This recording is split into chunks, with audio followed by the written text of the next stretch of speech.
On les croyait intouchables. Ils se croyaient intouchables. Mais finalement, ils sont tombés. Eux, ce sont les copains du président congolais Félix Tshisekedi.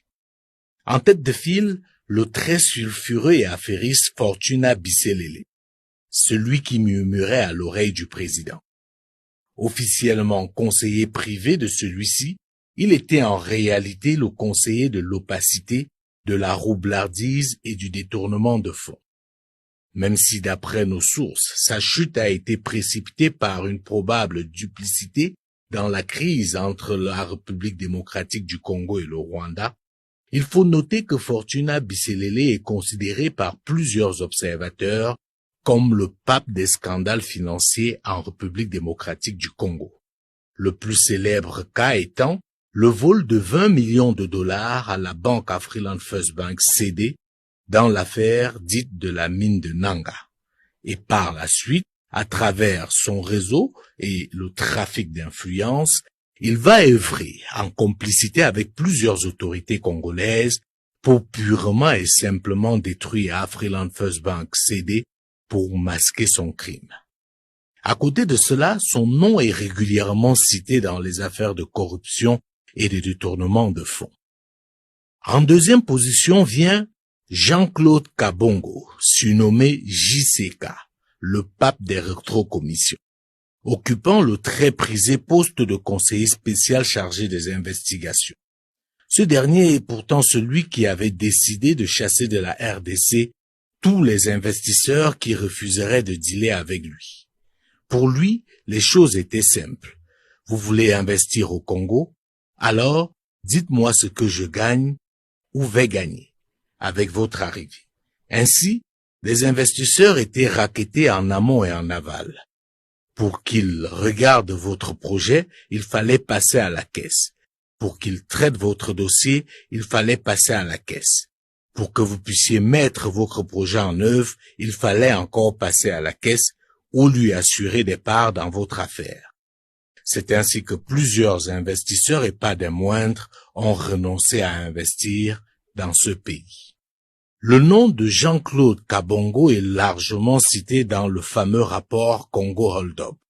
D'après ce rapport, il serait directeur de 4 sociétés: JCK Holding, JCK Trading, JCK Consulting et la Société Générale de Transit Sogec. Même s'il a démenti ces affirmations, il est clair que son caractère véreux, lui, ne fait l'ombre d'aucun doute. D'ailleurs, dans le dossier Tenke Fongurun, son nom revient avec emphase, ainsi que celui de Fortuna Bisselele. Ils auraient perçu, d'après le site congolais scooprdc.net, 1,5 million de dollars pour bloquer le travail de la commission chargée à l'époque de révisiter les contrats miniers.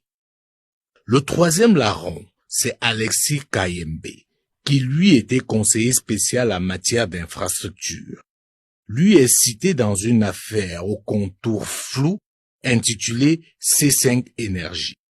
Dans la même lignée, le projet Tilegelou au Kasaï, conduit par lui, a été considéré comme un véritable nid de détournement avec des sociétés fictives.